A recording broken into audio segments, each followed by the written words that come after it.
I read my husband's journal and in it he says that he hates me and hopes I die. My 33F husband, 37M, has kept a semi-regular journal throughout our 4-year relationship.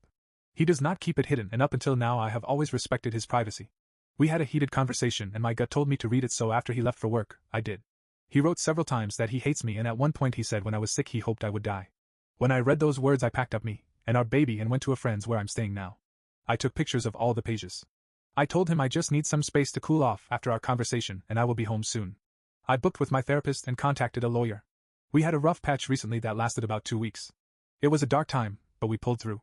There was no violence, no moments where I was afraid of him, just sincere conversations about difficult feelings.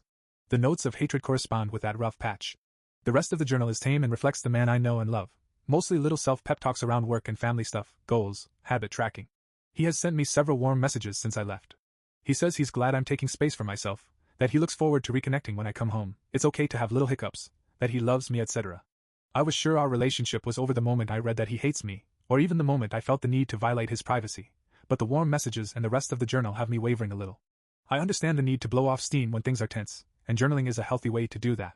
But never in even our darkest moments have I fantasized about his death. Splitting up maybe, but this feels so sinister. I don't know how I could ever feel safe around him again. Is this just healthy venting and I'm overreacting here? Has anyone else had similar thoughts about a spouse that they then got over? Or is this a man I need to protect myself and my baby from? Edit to add context, the rough patch was about his feelings for another woman. He didn't cheat, but his friendship with her makes me uncomfortable. The part of the journal where he says he hates me was written as a love letter to her. He says he thinks about me dying and being replaced. Relevant comments. This is why we don't read people's diaries.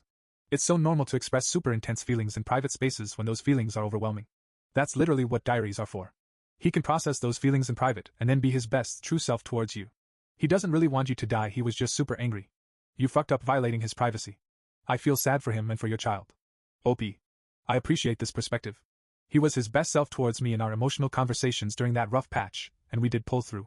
I know I fucked up violating his privacy. Comment. Also just read the extra context, it makes it worse.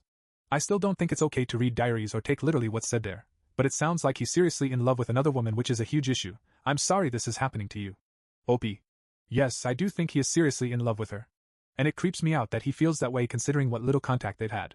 He barely knows her. Comment. Did you tell him you read it? OP. No. I don't feel safe telling him at this point. Update 1 day later. I hope I'm doing this right. Thank you so much for all the advice and words of encouragement. Some of it was tough to read, but still deeply appreciated.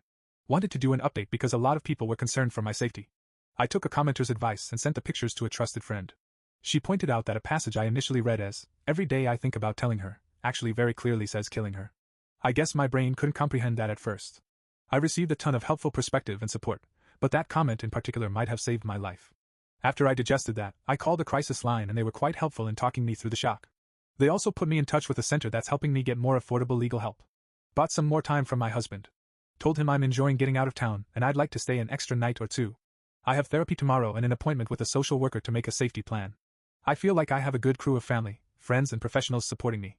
Absolutely zero regrets now about reading his journal. My gut told me something was off, but I couldn't have imagined a worst-case scenario as bad as this. I'm so glad the inner alarm bells were louder than my conscience this time. Nothing about this marriage is worth risking my life to salvage. Relevant comments. I'm very glad to hear how much better things are getting, and that you were able to escape a dangerous situation. Regarding the other woman, I completely understand why you'd be hesitant to contact her, but I can't help feeling as if he's being forthcoming with everything you ask for, with the thought of, none of it matters as long as I have blank. You don't have to do it personally, of course, but I definitely fear for her safety. At best she has a stalker whose life has just been uprooted. OP. Lawyer agreed with me that it's best not to talk to the other woman for now. The police know. Comment. You're amazingly strong, wow. OP. Thanks. I wouldn't have said I was this strong a week ago. At one point I was so stressed I actually shit myself and my face has broken out in a rash, so it hasn't all been warrior energy, but we're getting there. Comment. I'm not sure if you actually got the protection order. If you did, stop responding to any texts or calls, as doing so would be easy grounds for him to get it dismissed by showing that you are not taking it seriously yourself. OP. Thanks for this. I didn't actually file the protection order, but I do have the paperwork ready to go if I need it. Update. Just want to say a huge thank you to this community for helping me through a challenging time. Your comments and messages have been such a comfort, and I'm so touched by the kindness of internet strangers. At the suggestion of the social worker, I reported his journal to the local police, and that was, unsurprisingly, a 1 out of 10 experience. The officer I spoke to chided me for reading his journal, spoke about his reasonable expectation of privacy, and basically threatened to tell my husband I had reported him. I had to firmly advocate for myself and stress that I was afraid for my life. It was an awful conversation, but now there is at least a record which includes photos of the journal. The family lawyer I spoke with advised me to file a protection order right away. The order would ban him from all contact with me and our child, bar him from our residence, my workplace, and any other places I request. He would then have to prove to a judge that he is a fit parent to be able to see his daughter again, and then we would go to mediation to try and agree on what visitation would look like. Another wrench in this situation is that we own a business together. I have an appointment with another lawyer this week to discuss what my options are there. The business was my idea. I'm confident I can run it without him, and I want to, but he's put a lot of time into it, and it's the main source of income for both of us right now. It's a good money maker, and I'm worried he'd fight me tooth and nail on this. We take turns going in, so I went as usual on Saturday, with a friend and a baseball bat. I continued my act of intending to reconcile, doing video calls with the baby, etc. While I was at our workplace, I found another journal. Page after page love letters to this other woman going back months.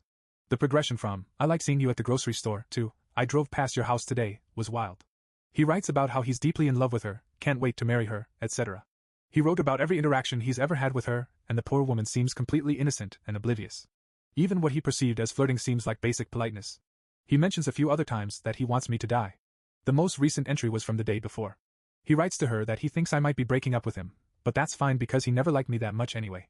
If he's upset about anything, it's just about losing the house and how the breakup will be perceived by our friends and community. Curious if people think I should warn the other woman. It's my instinct not to, at least not before the ink dries on our impending paperwork. I was already concerned about how he might react to being served with the protection order, most worried that he might try to sabotage our business or trash the house. Given how preoccupied he seems to be with his public image, I made a plan to confront him about the journals and use the protection order as leverage. Here's how it went down. I left the journal and my baby with my friend and went to our house with 2 trusted male friends, and the baseball bat. They waited on our porch. I told my husband that if they heard anything louder than a speaking voice they would come in with the bat. I told him I had to tell him something he wouldn't like to hear, and he needed to know that I had already taken steps to protect myself. I told him I read the journals, specifically what he said about wanting me to die and thinking every day about killing me. I said I had taken photos, that they are backed up, and a trusted source also has copies. That I also have the original copy of the journal full of love letters. I wondered until this moment if he had intended for me to find them, but he was obviously blindsided.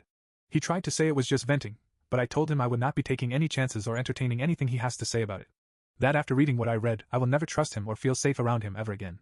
I told him that no one that knows him knows about this, yet the men on the porch just know that I'm breaking up with him and need support. This was true, aside from the friend that I called to stay with and the other friend I sent the photos to, who lives on the other side of the country. I said I am willing to protect his reputation here if he cooperates with me. I told him that I don't even have to ruin his chances with the other woman, but I can. I said that he can either do what I need to feel safe, or I can have that safety court ordered. He asked what I wanted, and I said I wanted him to give up the business. We'll sort out the details after I speak to the other lawyer, but for now I want his keys and I'll be changing the passwords on everything. He didn't put up any kind of fight. He didn't want to hear anything about what it would look like to go through the courts. He didn't ask about our baby. He just calmly got up and got the keys and asked if I wanted anything else. I told him that any communication with me should be about separation logistics only, like arranging a time for me to collect the rest of my things. Since then he has been blowing up my phone, saying I know his heart, let's walk back from the edge, let's talk to a therapist, he's sorry his words hurt me, etc. Each time, I just tell him he's crossing my boundaries and he backs off. He apparently told his mom and sister everything and they're supporting him in getting help. He's been cooperative so far. He's interviewing for a new job, seeing a therapist and updating me on his movements, though I didn't ask for this. I've temporarily moved in with my parents. My commute to work is longer, but I have help with baby and home-cooked dinners. Starting to settle into new routines, doing so much therapy and yoga. I inherited a small cabin before my husband and I met. It is currently being renovated and the original plan was to move in there with my husband and baby when it's done. The cabin is actually in my mother's name because she's never trusted my husband, correct, and wanted me to shield it from him in case of a divorce, thank you, Mom. So I will have a permanent home for me and baby very soon. The dust still needs to settle and it could get worse before it gets better, but I'm optimistic at this point.